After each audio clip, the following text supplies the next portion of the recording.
Hello everybody, welcome back to another Roblox Experiences video. I wanted to do just one, but I had a blast making it, a blast watching it. It was just really fun to make because it wasn't as essay-based as in some of my other videos, so a lot of the stress is taken off of it, and it's just some good fun just to play a little bit of, multiple games and put it all in one video and just explain a bit about my thoughts and whatnot. And once again, Sav will be featured in the video, and hopefully one day we could get, like, some narration or something from her. That would be really fun, but yeah, we got what we got, so let's just get right into it. So firstly, in this video, we have the game Bacon, which is kind of a mystery puzzle-based type of game where you are supposed to locate things around the map to access different areas of said map and eventually find the requirements that you need to go through the exit and complete the match. It's a really fun game, I will say. And if you were wondering, Bacon is a big hunky dude that keeps chasing you and tries to kill you. But what is really cool about this game is it's pretty unique. I will admit, I don't know of many or even any games on Roblox that are like Bacon, so that classifies Bacon in its own type of division, which is really cool. I think the only problem I truly have with Bacon is that sometimes if the AI is Bacon, it tends to bug out every now and then and just stand in one spot. I don't know why that happens. I could not figure it out for the life of me. The only thing I needed to do to reset it was get semi-close to Bacon before he started chasing me again, so that fixed that issue pretty fast. Now, one thing I have to give this game credit for is it nails the atmosphere of horror. I'm consistently having to look behind my back because I don't know where Bacon is, and that's the scary thing about this game, but that's what makes this game work so well. So, honestly, it's a really fun game. It's not a game that you can play forever. It's good if you play it proportionately, but if you do that, you are going to have fun with this game. So my final rating for this game is a 9.0 out of 10. S tier. Next up on our list is Puppet Tycoon, and this is literally the copy and paste map of most tycoons nowadays, littered to the brim with microtransactions. Why? Tycoons used to be really cool back when I started playing Roblox, which can date back to, I want to say 2016. I would have been like 11? Just before I turned 12, somewhere around that time, and Tycoons were actually cool back then. Now this, I mean, it's aesthetically pleasing, but I've seen this map 1,000 times already, and I've seen these gun crates 1,000 times already. Tycoons aren't unique anymore. They aren't special anymore. Now, I don't think they're as bad as obbies are nowadays, but they're not that far off. This game's okay, I guess. I mean, I like how you can click on the dropper, so that's not something you see in every Tycoon game, but I wish Tycoons could get completely resurrected into a different direction. You know what I mean? They need to get revived in a different way. As it sits right now, this game isn't necessarily bad, but it's so unoriginal, it's tiring to see. Savannah and I chose to play this game ironically, so with that in mind, it's not as bad as an obby, so I think I can give this game a 5.0 out of 10, which is a D tier? Meh. Now we have some bouncy obby. I'm so sorry. Some of these I could not remember the name of like 10 minutes after I stopped playing them, but to this game's credit, I mean, at least it looks nice. The aesthetics are a little bit revised, which I'm definitely okay with, I'm not gonna lie. Microtransactions are still littered everywhere, just as in every single obby ever. It's been like that for years, and it's getting more and more obnoxious every passing minute. However, I actually had a little bit of fun with this obby. There were some good sound effects incorporated into it. The aesthetics were pretty cool. Aside from the microtransactions, there actually wasn't much to be said in terms of negativity regarding this obby, but it's an obby, it's unoriginal, and because there are so many obbies in Roblox, I can't give this game any points for something new, something unique, so 6 out of 10. C tier. Next up on the list is Speedrun 4, and this game is very old, but it has survived the test of time, and for good reason. It has great level design, for the most part functions very well, and better yet, the old songs were brought back into the game, at least most of them.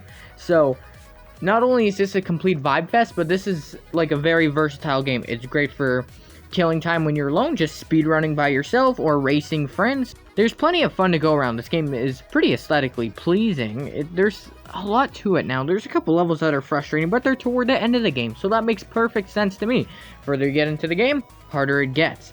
I like that. That works absolutely perfect in my eyes. Not to mention the old music with the new gem system that we got a couple years back. It's two perfect things in one. Like, there's not much to be said beyond this. Like, this is probably one of my favorite games featured on Roblox of all time, so if you want me to suck up to this game a little bit, you got it, because I'm giving this game a 9.5 out of 10. S+ tier. Up next is another iconic game. Now, this game, it made a pretty good footprint back then, however, now it's kind of boring, not gonna lie, and the controls are a little bit clunky for Xbox in particular, whereas back then I played this on my school computers and device, respectively. Now it's just kind of a shadow of its former self. Not to say it's bad, but I definitely didn't have as much fun as I used to back when this game was quite a bit newer. Now it's just, it's here nor there with me, really. Like, it does a good job of existing, I guess. You build a boat, and you attempt to get treasure through basically a go big or go home luck-based type of voyage, in a way.